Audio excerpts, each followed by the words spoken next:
Hello students, welcome to Jnanpith classes. আজকে আমরা যেটা শুরু করছি সেটা হচ্ছে systems of production and consumption hunting and gathering.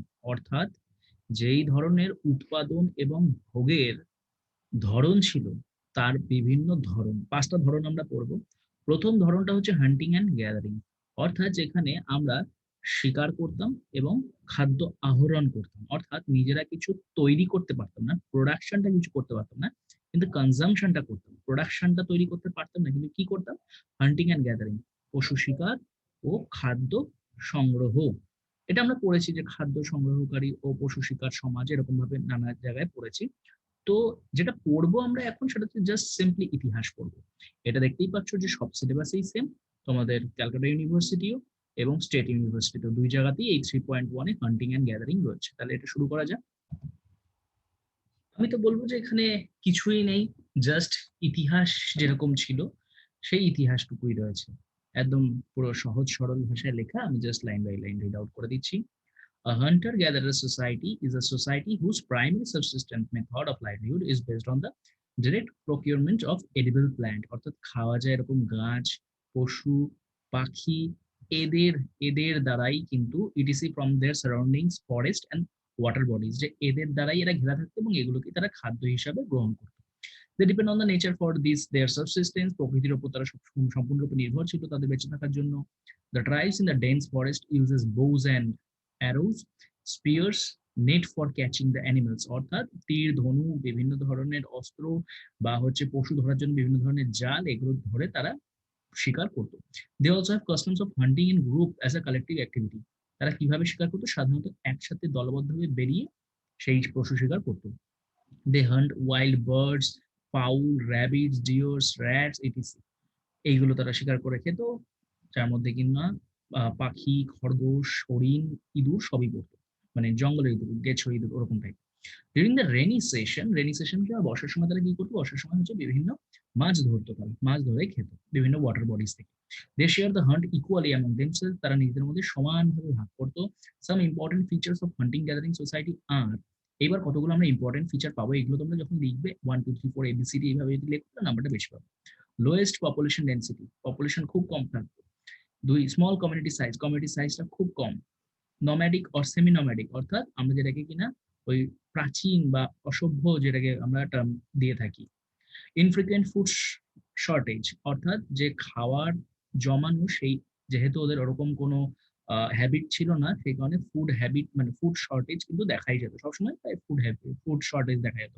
একজন একটা পশু শিকার করছে, সবাই মিলে খাচ্ছে, ফুড শর্টেজ তো দেখা যাবেই।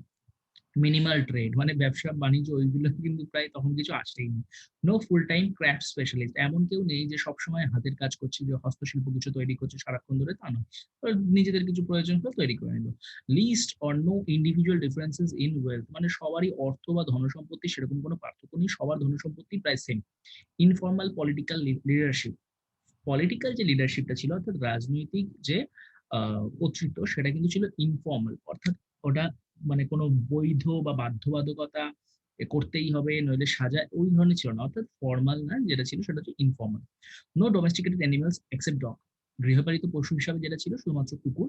Day to day consumption and little storage of food, রোজেরটা রোজ খেয়ে নিত এবং যে খাদ্য যে সঞ্চয় সেটা কিন্তু খুব কম হতো, অর্থাৎ স্টোরেজ অফ ফুডও কম ছিল আর শর্টেজও দেখা যেত। Minimal planning for the future, কোনো রকম কোনো ভবিষ্যতে কোনো প্ল্যান থাকতো না, রোজ বেরোতো, দলবদ্ধভাবে শিকার করতো, খেত। The last three are not true with some communities were in contract with pastorals or agriculture. লাস্টের তিনটে কয়েকজনের সাথে মেলে না, যারা কিনা ওই প্যাস্টোরাল সোসাইটির মধ্যে ঢুকে গেছিল। Surplus foraging is very much limited, though some minor forest produce is collected for exchange or sale in the local weekly markets or government-run agencies. বলছে যে আমরা যেটা উদ্বৃত্ত হিসেবে বিক্রি করবো, সেরকম কিন্তু উদ্বৃত্ত জিনিস as such কিছু উৎপাদন করা হতো না, বা সেরকম কিছু ছিল না যেটা কিন্তু তারা ওই বিক্রি করবে। আর যদি থাকতো সেটা তাহলে ওই সপ্তাহে আঞ্চলিক যে সমস্ত মার্কেট, সেখানে মোটামুটি নিজেদের মধ্যেই বিক্রি করে নিত। Food collection encompassing the production strategies of hunting, fishing, and gatherings refers to all form of sustenance technology in which food is secured from naturally occurring resources such as wild plant and animals without significant domestication of either. অর্থাৎ ডোমেস্টিকেশন কিন্তু তখন শুরু হয়নি, খাদ্য সংগ্রহ করতো, encompassing the production strategies of hunting, যে কিভাবে শিকার করবে সেই সমস্ত কিছু, গাছ মানে মাছ কিভাবে ধরবে, and gathering refers to all forms of subsistence technology. এই টেকনোলজি গুলোর মাধ্যমে আসলে তারা নিজেদের যে জীবন সেটা সিকিউর করতো এবং বেঁচে থাকতো। এটা ছিল হান্টিং অ্যান্ড গ্যাদারিং সোসাইটি। আরো কিছু আমরা পড়বো। Food collection is the oldest survival strategy known to man, but in the present day, there are very few communities left in the world who are entirely dependent on the hunting and gathering for livelihood, such as the Australian Aborigines. The Inuits, a second, the Inuits living in the Arctic, অর্থাৎ এগুলো এক একটা ট্রাইবদের নাম। Australian aborigines, the Inuit in the living in the Arctic regions of Canada, the Andamanese tribes like the Onge and Jarawa etc, Jarawa নাম আমরা শুনেছি। However, a number of communities continue to practice hunting, gathering, and fishing to supplement their nutrition from agriculture. অর্থাৎ হান্টিং and gathering একদম প্রথম আমাদের production type ছিল, মানে আমাদের মানে বেঁচে থাকার রসদ ছিল ঠিকই, বাট সার্ভাইভাল স্ট্র্যাটেজি হিসেবে ব্যবহার করতাম, কিন্তু এখন কিন্তু সেই জিনিসগুলো নেই। যাদের মধ্যে আছে তাদের কয়েকটা এক্সাম্পল দেওয়া হলো। For instance, in the states of Assam, many of the tribes such as the Karbis, Tiwas, Mishings, Rabhas, etc are expert in the art of fishing and hunting, which they practice in conjunction with agriculture. মানে এগ্রিকালচারের সাথেও এখনো কিন্তু তারা এই হান্টিং and fishing এ তারা একদম পুরো ওস্তাদ। তারা কিন্তু এইগুলো এখনো করে। কোথায়? আসামে। Karbi, Tiwa, Mising, Rabha, ETC. While the study of exclusively hunter-gatherer communities may help us arrive at some understanding of man's life in the past, Ember and Ember cautions against the excessive use of contemporary observations to draw inferences about the past for a number of reasons. In their view, we must understand that the earlier hunter-gatherers lived in almost all types of environments, including some very bountiful ones and not like the contemporary ones who live mostly in marginal areas and therefore not comparable. Moreover, the contemporary hunter-gatherers are not relics on the past and like us have evolved continuously. Nor in the past did hunter-gathering communities have the opportunity to interact with agriculturalists, pastoralists, industrialists, capitalist society. খুব important একটা কথা বলেছে Imran member, বলছে যে আমরা যেভাবে আগের সমাজটাকে দেখছি সেইভাবে দেখলে কিন্তু হবে না। তারা যে সবসময় জঙ্গলেই থাকতো, পাহাড়েই থাকতো, নদীর কিনারে থাকতো, অর্থাৎ রিমোট এরিয়াগুলোই থাকতো তা না। তাদের বিচরণ ভূমি কিন্তু ছিল সব জায়গায়। আর এমন না যে তারা হচ্ছে যে agricultural society, pastoral society, industrial society সেই সমস্ত মানুষদের সংস্পর্শে আসতো। অর্থাৎ তাদের যে জীবন জীবিকা, তাদের যে বেঁচে থাকার যে লড়াই, সেগুলোকে কিন্তু আমরা যদি পুরোটাই সেইভাবে দেখি, মানে সেইভাবে দেখা কিন্তু সম্ভব না। Cautions against the excessive use of contemporary observation, মানে এখনের দৃষ্টিভঙ্গি দিয়ে তখনের জীবনটাকে যদি আমরা মাপতে চাই তাহলে সেটা ভুল হবে। তখনের জীবনটাকে তখনের মতো করে কিন্তু আমাদের বুঝতে হবে। Contemporary hunters-gatherers live in a variety of geographical locations and climates, but mostly in marginalized areas where agriculture is not feasible. আর এখনের সমাজে কি এখন যারা হচ্ছে হান্টার্স আর গ্যাদারার্স এমন জায়গায় থাকে যেখানে হচ্ছে কিনা মানে রিমোট এরিয়া মানুষজন যায় না, এই সমস্ত জায়গায়। কিন্তু এখন কন্টেম্পোরারি এরিয়া মানে কন্টেম্পোরারি সোসাইটির হান্টার্স আর গ্যাদারার্সদের দিয়ে আগেকার হান্টার্স আর গ্যাদারার্সদেরকে কিন্তু অবজারভেশন করা যাবে না। আম্বার এর বিরোধিতা করে। Nevertheless, such groups seem to share a number of cultural attributes, like the fact that most live in a small groups in sparsely populated areas and adhere to a nomadic lifestyle.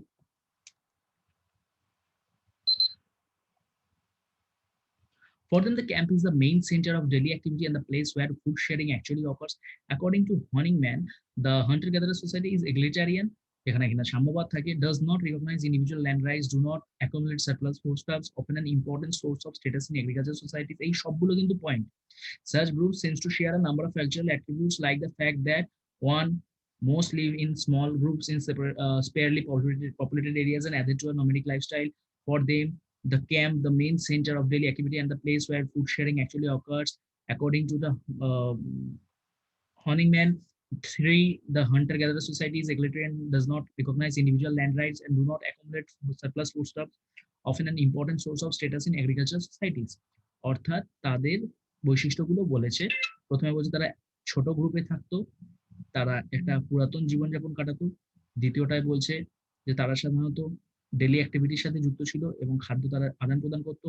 3 বলছে তারা সাধারণত সাম্যবাদী সমাজে থাকতো, যেখানে কিনা তারা ওই উদ্বৃত্ত খাদ্য উৎপাদন করতো না বা রাখতো না। Often an important source of status in agriculture status, এবং কিন্তু এগ্রিকালচার সোসাইটিতে ঢোকার পরেও কিন্তু তারা অনেক সময় এই জিনিসটাকে ফলো করেছিল। Such communities usually do not have a class system, ওখানে কোনো শ্রেণী ব্যবস্থা ছিল না। Specialised or full time political officials, কোনো রকম ওই ফর্মাল পলিটিক্যাল অফিসিয়ালস ব্যবস্থা ছিল না। Divisions of labour is largely on the basis of age and sex. Division of labour কিসের উপর ভিত্তি করেছিল? শ্রমবিভাগ, বয়স এবং লিঙ্গের উপর ভিত্তি করে, অর্থাৎ কে কোন কাজ করবে সেটা তার বয়স এবং লিঙ্গের উপর ডিপেন্ড করবে। Ethnographic and archaeological evidence indicate that with few exceptions, such societies generally have a sexual division of labor, where men hunt and usually do the fishing while women gather wild plant foods. Silence calls them the original affluent society, despite the fact that the hunter-gatherers consume less energy per capita per year than any other group of human beings. বলছে যে কিছু কিছু সমাজে এই division of লেবারটা দেখা যেত যে পুরুষরা হান্টিং এ যাচ্ছে এবং মহিলারা যে সমস্ত বনজ পাতা খাদ্য সেইগুলোকে তারা একত্রিত করছে।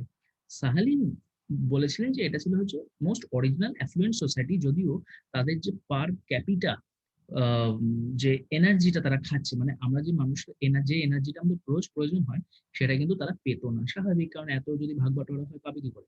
According to Silence ethnography data indicates that hunter-gatherers worked far fewer hours and enjoyed more leisure than typical members of industrial society, and they still ate well.